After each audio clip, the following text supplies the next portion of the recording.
धर्म, कर्म, विधि विधान और ज्योतिष की सटीक जानकारी पाने के लिए YouTube चैनल जीवन दर्पण को सब्सक्राइब करें और हाँ, अपडेट रहने के लिए बेल आइकन दबाना ना भूलें। कोई भी कार्य यदि किया जाता है तो योजनाबद्ध तरीके से कार्य करना विशेष फलदायी माना जाता है।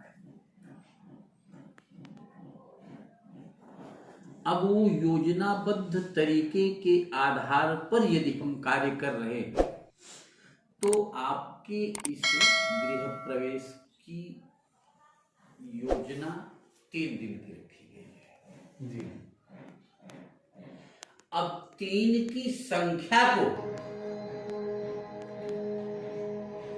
हम आप तीनों देवताओं से भी कनेक्ट कर सकते हैं। 1 + 1 + 1 = 3। समझ रहे हैं? माने 3 देवता हैं, ब्रह्मा, विष्णु और महेश। ब्रह्मा से हर व्यक्ति को सात्विकता मिलता है और विष्णु से हर व्यक्ति को श्रेष्ठता मिलती है और शिव से हर व्यक्ति को क्रोध मिलता है। जब तक तीनों का कॉम्बिनेशन नहीं होगा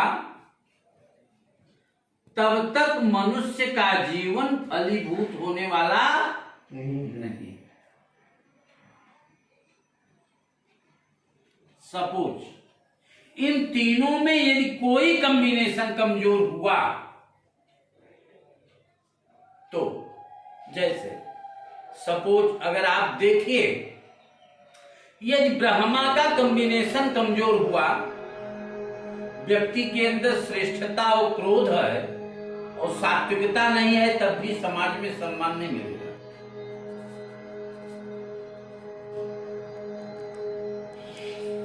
अगर विष्णु के गुण धर्म अगर हमारे आपके अंदर कमजोर नहीं है तो हम आप अपने जीवन को विकास के मार्ग से प्रशस्त नहीं कर पाएंगे।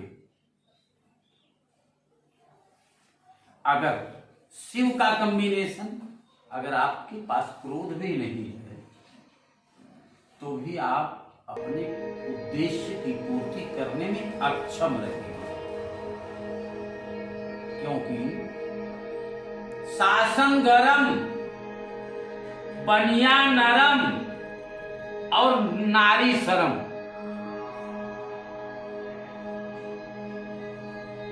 अगर शासन करना है तो कड़ाई का होना आवश्यक है, अगर बनियागिरी करना है तो सरलता का होना जरूरी है। अगर नारी की बात अगर ये कही जाए तो नारी में शर्म नाम का चीज होना जरूरी है। समझ रहे? अब अगर आज के दूसरे दिन के कार्यक्रम की बात अगर मैं करूं, कल मैं आपसे चर्चा किया था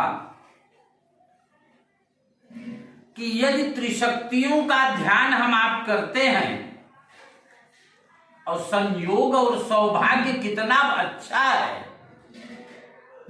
कि गुप्त नवरात्रि भी चल रहा है।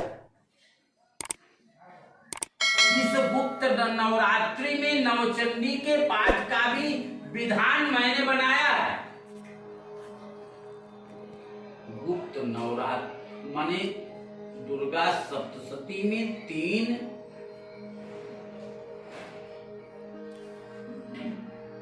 देवियों का ही महत्व बतलाया गया। 3 देवियां कौन कौन सी हैं? महाकाली, महालक्ष्मी और महासरस्वती। इन 3 देवियों के उद्देश्य को देखते हुए ही इन तीनों देवियों के कॉम्बिनेशन में शास्त्र में योगिनी का नाम दिया रहता है। जैसे जब तक आपकी योगिनी सही नहीं रहेगी तब तक आप अपने उद्देश्य को पूर्ण तरह से सक्रिय नहीं कर पाएंगे। कल मैंने आप लोगों को यह बतलाया था कि त्रिदेवों में तो ब्रह्मा विष्णु महेश के नाम से हम आप जानते हैं, इस क्रम से जानते हैं, और त्रिशक्तियों में महाकाली, महालक्ष्मी, महासरस्वती के नाम से हम आप जान रहे हैं। तो ये उलटफेर क्यों?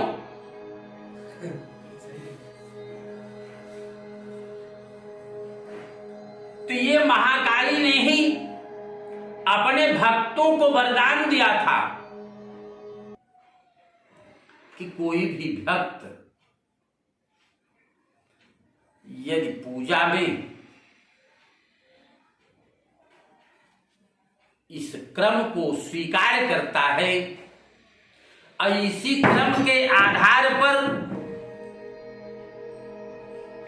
त्रिशक्तियों का आवाहन करता है, त्रिशक्तियों की पूजा करता है, तो उस भक्त के जीवन में सबसे पहले महाकाली उस भक्त के जीवन से सारी असुविधाओं को, सारे विघ्नों को दूर कर देती है। जब हमारे आपके जीवन में सारे विघ्न दूर हो जाते हैं तो दूसरे क्रम में निश्चित है कि लक्ष्मी का आगमन होता ही होता।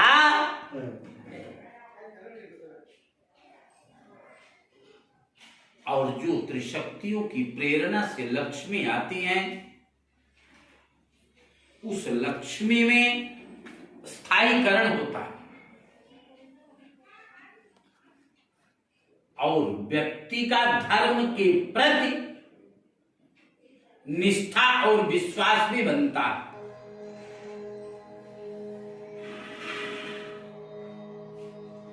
इसी कारण से आपके इस कार्यक्रम को हम 3 दिन की योजनाबद्ध तरीके से निर्धारित किया। कल आप लोगों को इस महाकाली, महालक्ष्मी, फिर बाद में महासरस्वती को जागृत करने का क्या महत्व होता है उसको बतलाएंगे। प्रेम से बोलिए अम्बे मातु की जय। बढ़िया है।